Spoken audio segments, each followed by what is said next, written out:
Почитувани, добре дојдовте во Хоризонти, заеднички проект на Слободна Европа и Гласот на Америка, во кој зборуваме за придобивките од идното членство на Македонија во НАТО и влијанието врз регионалната и глобалната безбедност.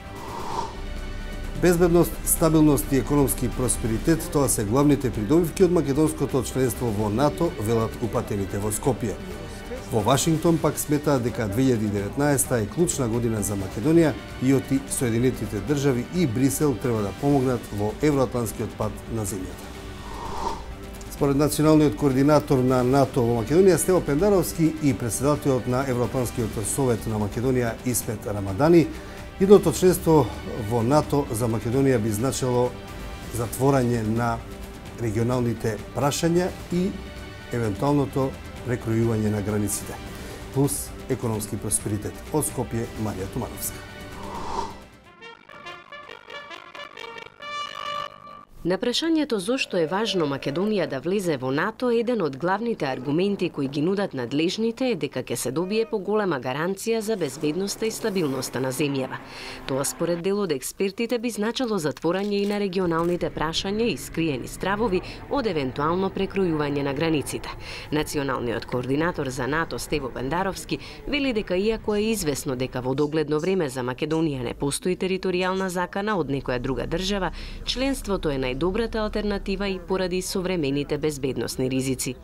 Ние не зборуваме дека некој од комшиите ќе не нападне, ќе не окупира. Заврши тоа време. Барем во овој дел од Балканот, границите се тука за да останат и ние не влегуваме во НАТО за да не штити од некој од комшиите во кој практично сите се во НАТО, значи немаме никаква закана од тој тип.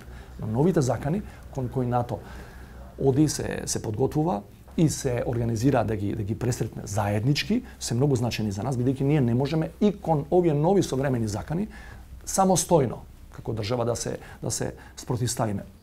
Експертите велат дека учеството на Македонија во меѓународните мировни мисии и професионалното извршување на задачите на нашите војници и даваат право да ги ползува безбедносните гаранции на оваа организација.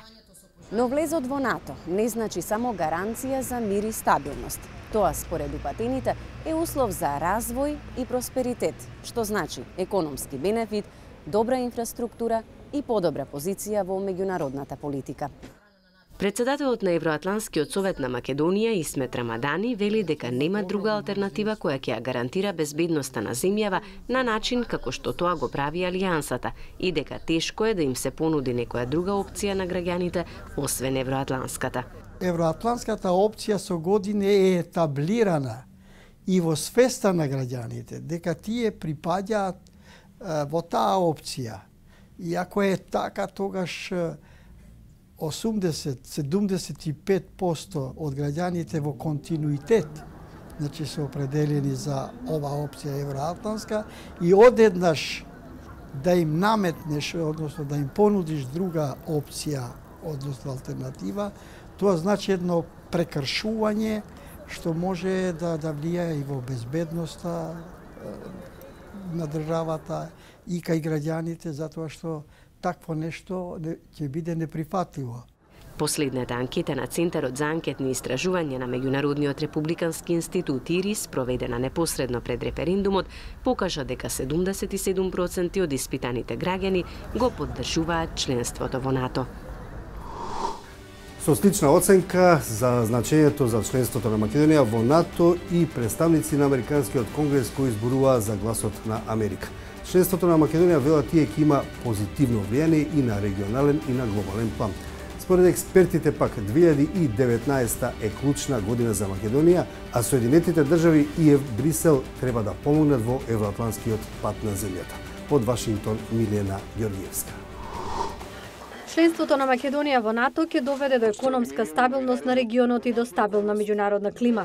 Овие се дел од главните придобивки од зачленувањето во Алијансата за демократската конгресменка Деби Дингел, која верува дека Македонија треба да биде дел од оваа коалиција за да работи со останатиот свет на клучните прашања.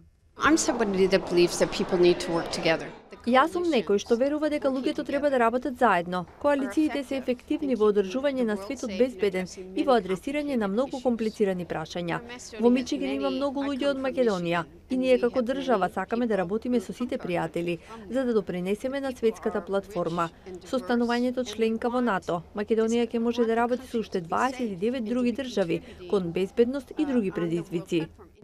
И сенаторот Рон Џонсон вели дека е задоволен од и Македонија и Грција постигнаа решение за името, што според него ќе се одрази добро не само во двете држави, туку и на светската сцена. I was a big supporter of Montenegro's accession to NATO. Јас бев голем поддржувач на Црна Гора за влез во НАТО. Тоа навистина е важно за стабилизирање на регионот. Економската иднина на Европа е со Западот. Затоа верувам дека НАТО ќе биде добра работа за Македонија. Џонсон верува дека влезот во НАТО ќе биде начин за борба против пропагандата од Русија, која според него не нуди ништо друго освен нестабилност. Oil and gas. Можеби и нафта и газ, но нив можеме да ги најдеме и на друго место. Џонатан Кац од Германскиот Маршалов фонд во Вашингтон вели дека 2019 година ќе биде клучна за Македонија. Очекува сати Брисел сега да размислат како да ја помогнат на државата да се насочи напред по договорот од Преспа. I think at this particular point in time, Во овој конкретен момент да ги имате сите држави на Балканот, вклучувајќи и Македонија, да се движат кон евроатлантската интеграција, независно дали се работи за НАТО и ЕУ или само за ЕУ, е клучно за регионот во економска, политичка, безбедносна смисла. Освен за Македонија, Кац вели дека евроатлантскиот процес на државата е важен и за подобрување на позицијата на САД во регионот. Нешто што може да се постигне само ако Балканот стане дел од европските институции. Преспанскиот договор и влезот во НАТО се само почеток од реформскиот пат на Македонија, сметаат тие. Наред се реформите што државата треба да ги исполни, ако и вистински ќе донесат за економска и енергетска стабилност, како и за безбедност на граѓаните. Тоа беше се во ово издание на Хоризонти, заеднички проект на Слободна Европа и Гласот на Америка, во кое се осврнавме на членството на Македонија во НАТО, придобивките од тоа и влијанието врз регионален и глобален план. Довидување.